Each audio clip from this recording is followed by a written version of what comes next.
أعوذ بالله من الشيطان الرجيم. بسم الله الرحمن الرحيم. هل أتى على الإنسان حين من الدهر لم يكن شيئا مذكورا إنا خلقنا الإنسان من نطفة أمشاج نبتليه فجعلناه سميعا بصيرا إنا هديناه السبيل إما شاكرا وإما كفورا إنا أعتدنا للكافرين سلاسل وأغلالا وسعيرا إن الأبرار يشربون من كأس كان مزاجها كافورا عينا يشرب بها عباد الله يفجرونها تفجيرا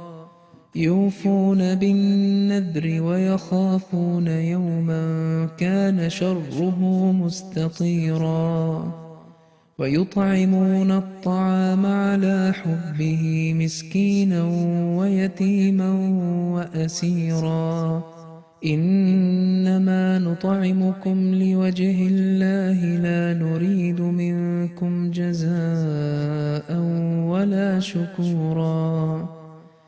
إنا نخاف من ربنا يوما عبوسا قمطريرا فوقاهم الله شر ذلك اليوم ولقاهم نضرة وسرورا وجزاهم بما صبروا جنة وحريرا متكئين فيها على الأرائك لا يرون فيها شمسا ولا زمهريرا ودانية عليهم ظلالها وذللت قطوفها تذليلا ويطاف عليهم بآنية من فضة وأكواب كانت قوارير من فضة قدروها تقديرا ويسقون فيها كأسا كان مزاجها زنجبيلا عينا فيها تسمى سلسبيلا ويطوف عليهم ولدان مخلدون إذا رأيتهم حسبتهم لؤلؤا منثورا وإذا رأيت ثم رأيت نعيما وملكا كبيرا عاليهم ثياب سندس خضر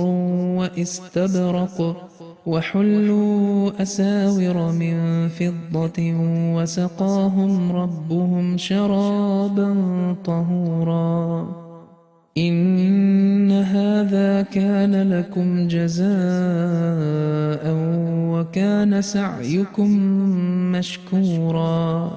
إنا نحن نزلنا عليك القرآن تنزيلا فاصبر لحكم ربك ولا تطع منهم آثما أو كفورا واذكر اسم ربك بكرة